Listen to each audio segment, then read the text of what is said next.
how impacts on farmers can impact you, and what you can do to protect yourself from fraud. and new danger at the pump that may drain more than just your tank. Welcome to TVC News. I'm Maggie Schwarking. And I'm Drea Peebles. It's been madness out there this week as the NCAA Division I basketball tournament tips off. Our team is live from Philadelphia in Ann Arbor for all things Vols and Lady Vol basketball as they get started later today. But first, we have some breaking news this week on campus surrounding an ongoing legal dispute and some important visitors to campus. First, former assistant Tamar Sherinian, in a letter from Chancellor Dondi Plowman, has been officially let go. In an official termination letter obtained by TVC, Chancellor Dondi Plowman outlined several policies listed in the university's Code of Conduct. Plowman marked the termination as effective immediately. Sherinian is taking legal action against the university, and that court date is set for January of 2027. TVC is following this story and will keep you updated. Well, there are some important visitors to this week as former Vice President Mike Pence and President Donald Trump has each volunteered to pay a visit. President Trump will be speaking in Memphis this week, and former Vice President Pence will be here in Knoxville at the Marriott downtown. But March doesn't just bring new faces to campus, it also brings us to the basketball court with the NCAA Division I basketball tournament, better known as March Madness. With the men tipping off in just a few hours and the women later tonight, our team is live in Philly and Ann Arbor for their games. But first, let's send it over to Alexi Cowan and Sophie Starkey in Philadelphia for what's happening with the men. Yeah, guys, we have made it here to Philadelphia in one piece. March Madness for the Vols is taking way in just a couple hours, but we didn't know who they were playing as of yesterday, and now we do. Sophie, it's March, and Tennessee is facing off against Miami, Ohio, who came in stomping and ready to go. This team is a Cinderella team. This is somebody that people want to see win. They had an undefeated regular season, only lost in their conference championship. So they're an underdog, and Tennessee has to slap them down quick if they want to make it past the first round. Absolutely. And if you guys want a little bit of a different perspective, we're actually sitting down with a couple of moms of the Tennessee basketball team to get their perspective on what March means to them, seeing their guys play in this tournament, some of them for the first time. So be tuned for that. Yes, we're here at the hotel. Those moms are waiting for their boys to leave at about 2:50 tonight. Tip-off is at 4:25 at the Xfinity Mobile Arena where the 76ers play. Yeah. We will be there keeping you informed on all the coverage on Torch Sports UTK and TVC Now on Instagram.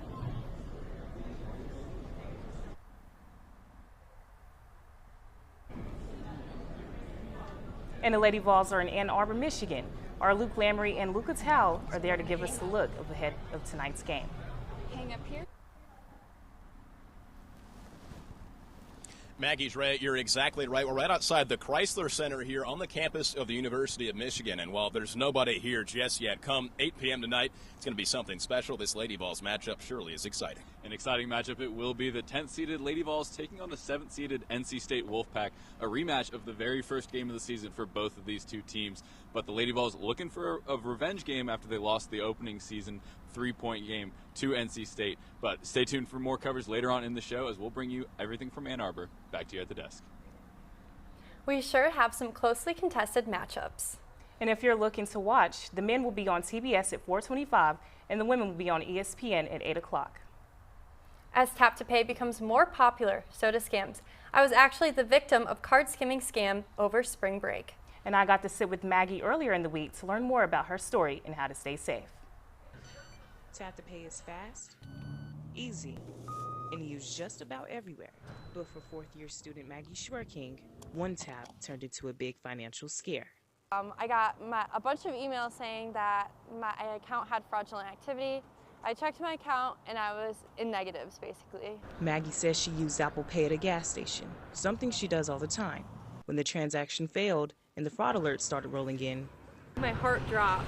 Tony Binkley from the Better Business Bureau says it's called ghost tapping, a scam that uses contactless technology to steal payment information.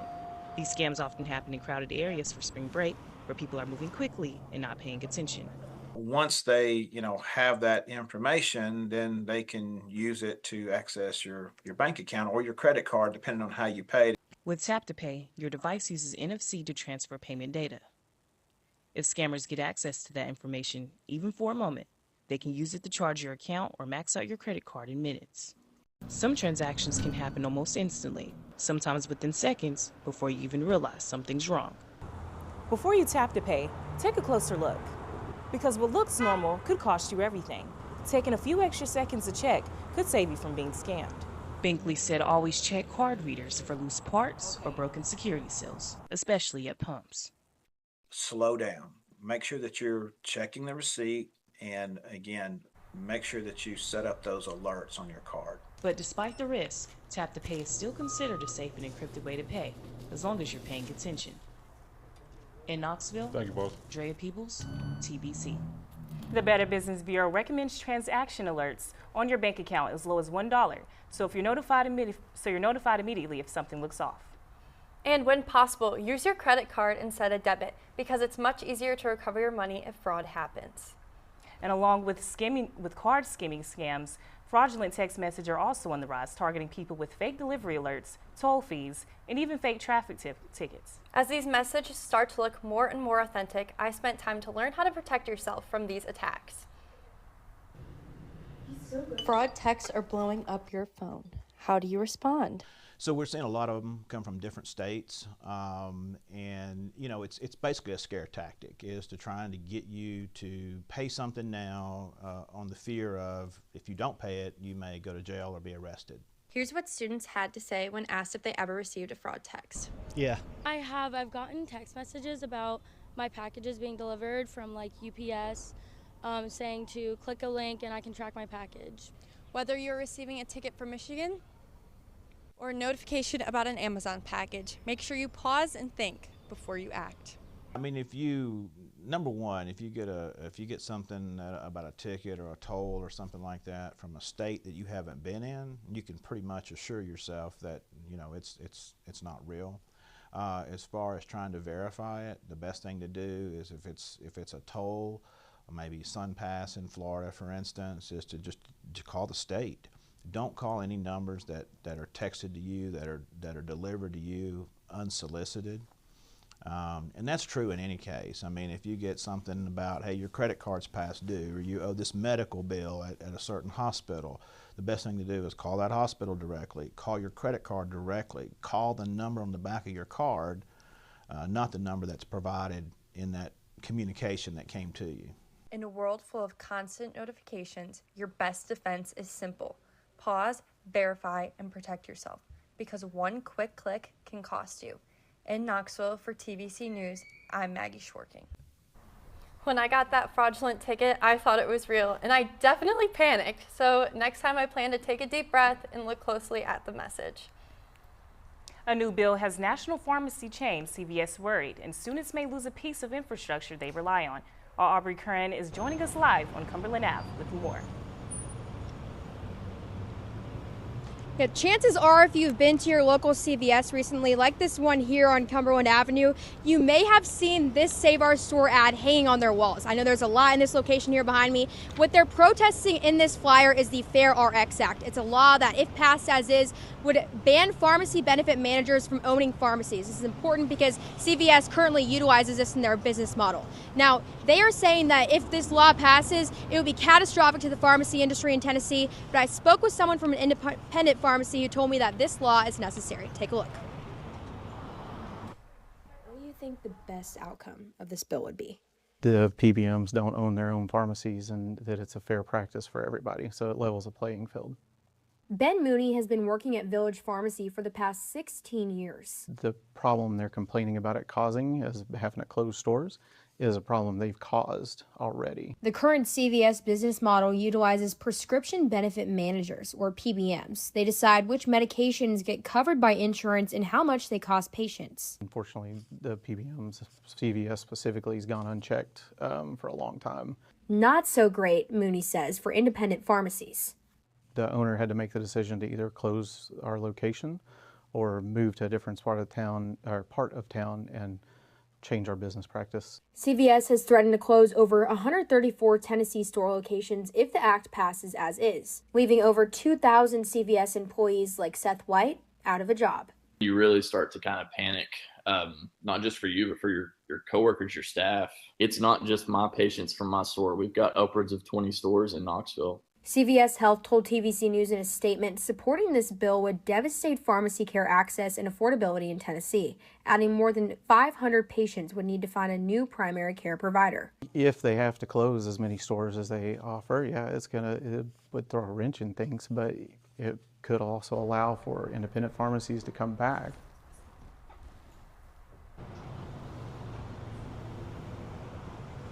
Yeah, Seth also mentioned that his store alone fills around 3,500 prescriptions per week. Now, that's a big workload, and he says he doesn't think the independent pharmacies can handle that alone if their stores do close. Now, this is still a developing story, so we're going to continue to keep you guys updated. Be sure to follow us on Instagram at TVC News Now for those updates. But for now, the question remains, will this law cause a big problem or solve an even bigger one? Thanks, Aubrey. Farmers are facing an increased cost of fertilizer, which can also cause your grocery bill to go up. Our Grayson Thatcher went to Crossville and spoke with the hay farmer about how they are being affected. You're looking at hundreds of bales of hay, but farmers say the real problem isn't what's stacked up behind me. It's the rising cost of fertilizer for the growing season in just a few weeks. Oh yeah, it's an absolute necessity, no doubt about that. If you don't fertilize, you're not going to have too much. From the field to the barn to the back of a truck headed to feed livestock, hay salesman Lynn Tollett says costs are climbing. Well, the farm manager just told me a while ago that looks like he's been quoted that fertilizer looks like for triple 19 is up $60 a ton. The closure of the Strait of Hormuz in the Middle East is cutting off shipments of chemicals needed to make fertilizer. So if you've got 100 acres, that would mean your price to cover those acres would have gone up between $1,350 to $1,800. Greg Bostic works closely with small businesses and supply chains and says these price increases will impact you. If they're having to incur those higher fertilizer prices and diesel prices to run their farms, you're again going to see increased prices at the cash register when you go to your local grocery store. Product dependent on grain like chicken, pork, and beef will all be impacted first. You start buying and putting everything together and the equipment and all the other things that we do, you've really got to look at it close to be able to make it worthwhile. But what can you do to save? If you can buy in bulk and get some quantity savings that way and freeze some of that meat. In Crossville, Grayson Thatcher, TVC News. Thanks, Grayson. With exams wrapping up at the end of a semester, mental health awareness is crucial. Our Dawson Durrett took a look into what resources UT offers for those who may be struggling. What does a day in the life of a college student really look like? For many, it's a constant juggle with very little time to rest. In the midst of it all, self-care can fall short. Kylie Atchison, a student and employee, struggles to find enough hours in the day. My schedule is pretty diverse because I have class on Tuesdays and Thursdays, which has honestly been like a really big blessing because it means I can work on Monday, Wednesday, Fridays like full time. But how often does she actually get to recharge? Honestly, not enough. I don't get that time enough. But that's probably something I should do better about. Dr. Nicole Saylor, director of the Student Counseling Center, says the best practice for students in need of support is the Center for Care and Resilience. You can self-refer as well as refer friends or others in the community that you might be concerned about or where you see signs of distress, but that can be a great place to start. The Center for Care and Resilience, located in the Student Health Center, helps students take a step toward assessing stress in their lives. Another resource, the Heart feature in Canvas, which helps guide students' well-being. That's where students, are all of the time for their academic needs, as well as that being accessible to students, whether they're here in person on the ground at Knoxville, or if they're in one of our online programs. And that really is a space where we wanted students to have access to know all of the different ways that they can contribute to their wellness and to their care. In Knoxville, Dawson Durrett, TVC News. If interested or want to learn more, visit your Student Canvas page and click the heart icon.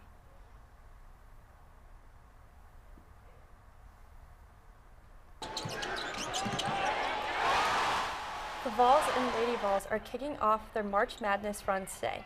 Coming up, we'll break down their first round matchups.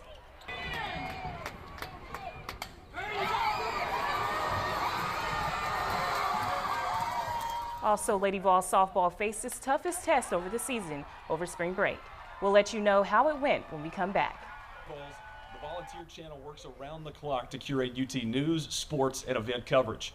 Best way to stay on top of all of it is to follow our Instagram at TVC News Now. You can scan this QR code right here to get right to the page. All of our content is created by UT students with the Big Orange community in mind. Volunteer Channel thanks you for your support. Go Vols.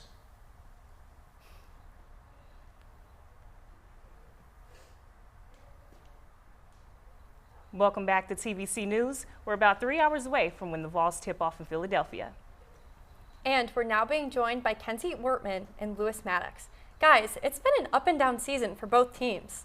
Yeah, you're right, Maggie, but starting off today, none of that really matters. A couple of wins in March Madness, and you pretty much forget about what happened in the regular season. That's right. The first test is not an easy one, though, as the Vols will take on Miami, Ohio, a team who has only lost one game this season. Yeah, for more on that matchup, let's head back to Philadelphia with Sophie Starkey and Alexi Cowan for the keys to the game.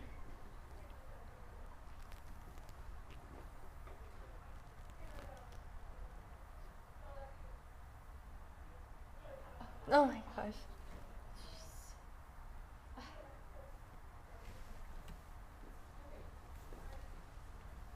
And we're back to the Rocky Top Sports Report. Something happened with their live right there.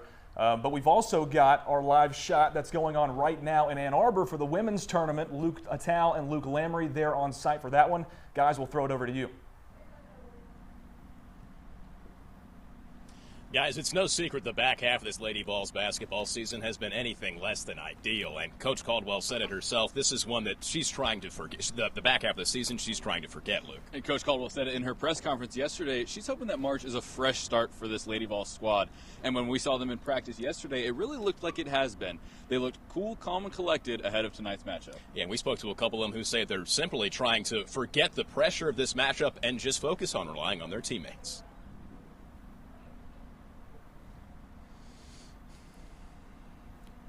Now stepping over to the diamond. After a Game 1 win over Mississippi State, the Lady Vols set a program-best 26-0 start, but the Bulldogs walked it off in Game 2, handing Tennessee its first loss of the season. But some good news for Tennessee softball, though, is that ace Carlin Pickens returned after her shoulder strain a couple of weeks back, and the 2025 SEC Pitcher of the Year dominated, allowing just one hit in Game 3, and the Vols won 4-1, took the series, and stayed atop the rankings. Next up for the Lady Vols, they are traveling to Gainesville, Florida, to face off against the number 8 Gators. The Baseballs opened SEC play in Athens against Georgia over spring break. Friday, Tennessee took the game 1, 7-4, but Saturday the Bats went quiet in a 4-2 loss, setting up Game 3. The Vols led 5-0 early, but Georgia rallied to win 8-6 after a 5-run 7th. A would-be go-ahead homer by Stone Lawless was robbed at the wall to seal the game. Tennessee bounced back with a 10-3 win over Eastern Kentucky Tuesday and hosts Missouri to open home SEC play this weekend. Well, it's finally spring football time in Tennessee. They kicked off practice on Monday and will have 15 sessions leading up to the orange and white game. With Joey Aguilar gone, George McIntyre, Faison Brandon, and transfer from Colorado Ryan Staub are battling for that starting QB job. And head coach Josh Heupel says it's still a wide open competition. Don't expect a guy to be named here during the course of spring ball. I think it's important that all the guys in that room learn and grow throughout the course of spring. That quarterback battle will be very interesting to watch and see play out throughout the course of the offseason. And we'll get to see all of those guys in action at the spring game for the Vols on April 11th.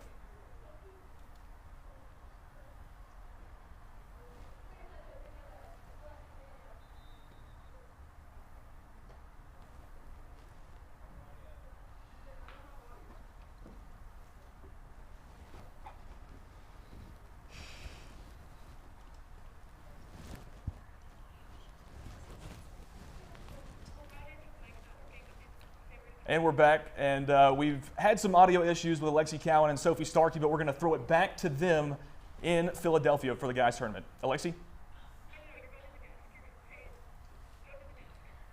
Thanks, guys.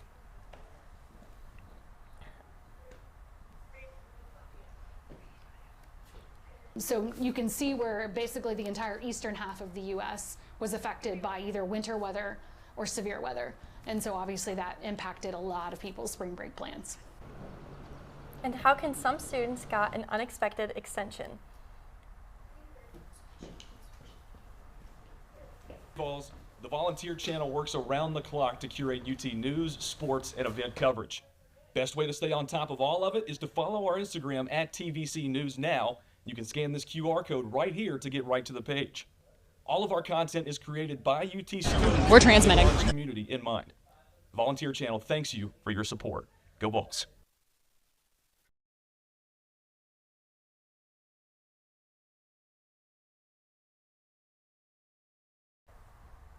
At Vols, I want to welcome you to the beautiful season of spring. We have made it through the treacherous trails of winter. No more snow, no more ice, no more snow days.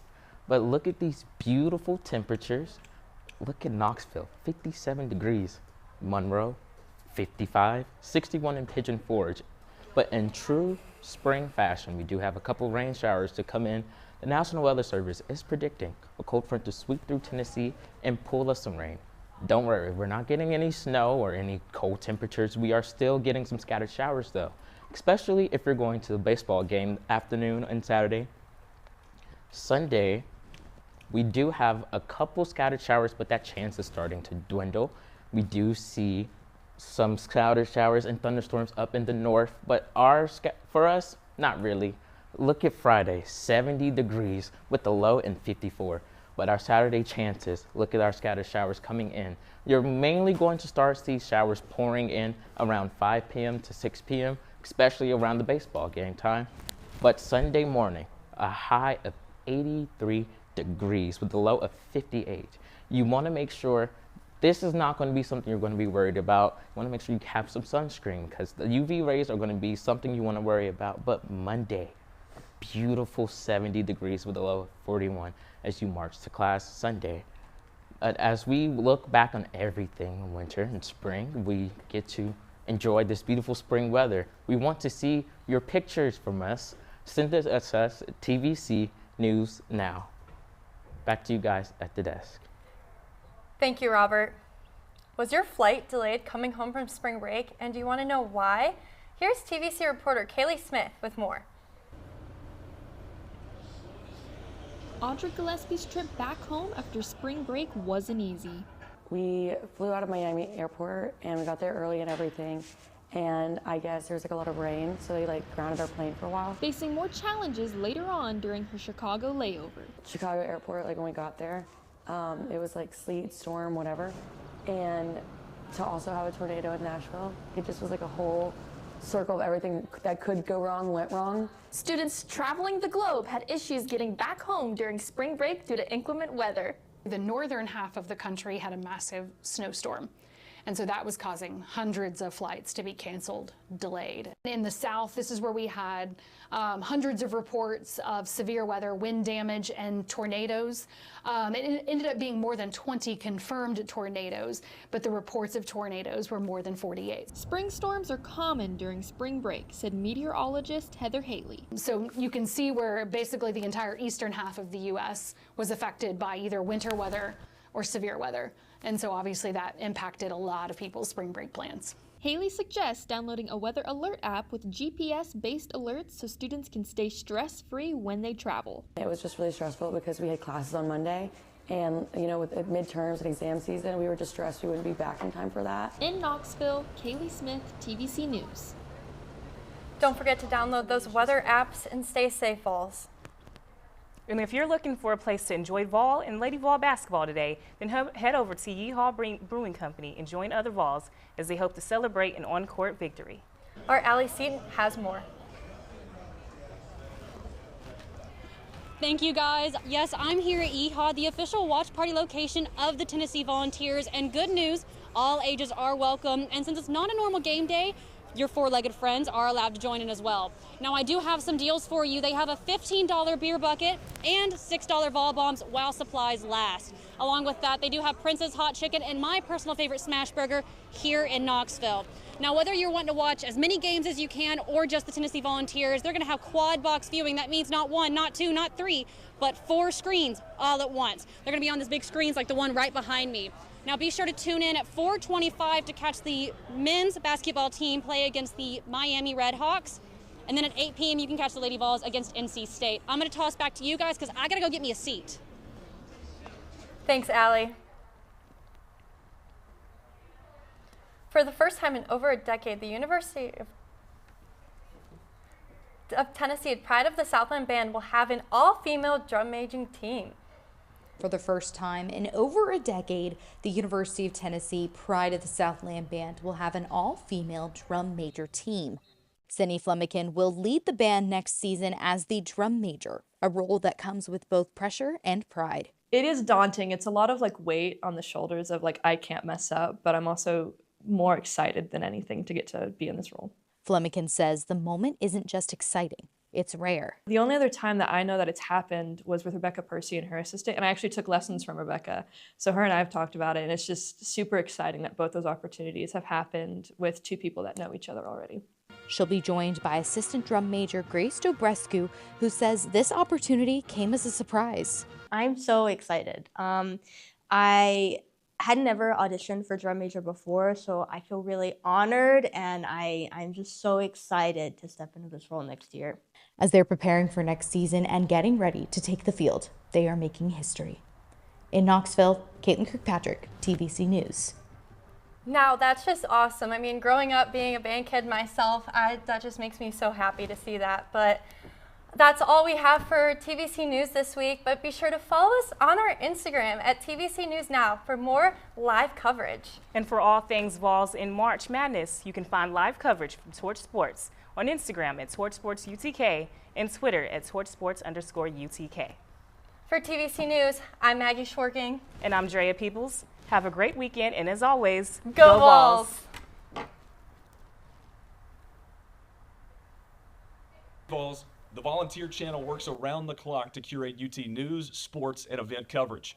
Best way to stay on top of all of it is to follow our Instagram at TVC News Now. You can scan this QR code right here to get right to the page. All of our content is created by UT students with the Big Orange community in mind. The Volunteer Channel thanks you for your support. Go Vols!